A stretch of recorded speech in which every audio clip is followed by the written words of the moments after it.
If you look carefully on this board, you will see the word democracy. Democracy emphasizes on the decision or the position of the majority. Let's say we have 100 people. Now, out of these 100 people, 75 said yes, 25 said no.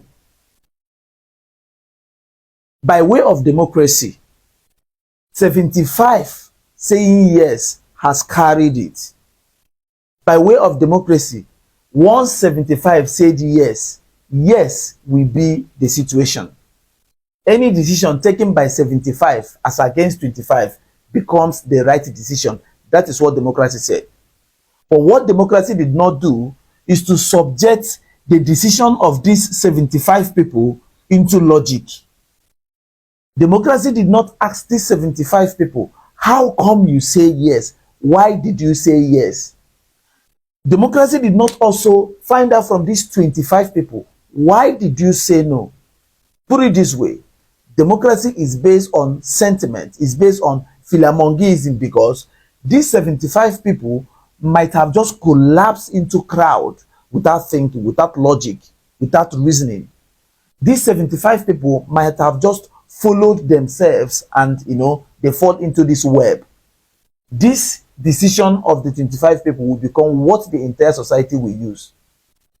Democracy does not give the choices of people the chance to be subjected to what? Logic.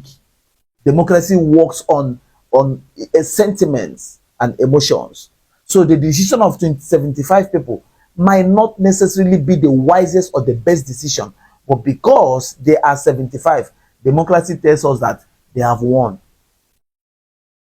Now, democracy has no place to accommodate these 25 people's decision, because according to democracy, they are minority. But chances are there that these 25 people might be more intelligent, they might be making a more informed decision than 75 people. That is the ill of democracy.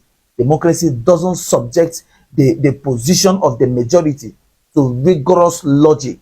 Democracy just accepts them by number. So democracy is a question of number, a question of crowd, a question of philamongism, it's a question of social conformity. When you stand out, democracy neglects and degrades you. So it is not enough to say that majority is 75.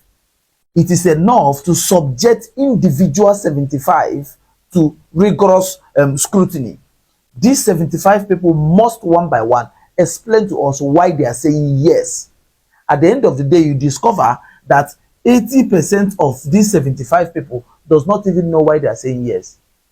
And that is why a lot of societies, even though they are practicing democracy in quotes, are still underdeveloped, because the decision of 75 seemingly unintelligent, uninformed people has formed the position of the society, has taken the decision in the society. So in as much as democracy is a very beautiful thing, if you don't subject the position of the majority to logic rather than sentiment and emotions, it will still have flaws. Therefore, these 25 people that have refused to join the crowd has become a phenomenon in the study of democracy. Democracy is a beautiful thing, but it will be more beautiful if the decisions of the majority is being subjected to logic. This is Merchant of Knowledge Africa. Democracy remains the government of the people, by the people, and for the people.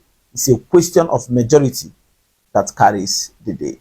But since majority has been carrying the day, how far has your society gone? How far has democracy in your country delivered its dividends to the people? Think about that.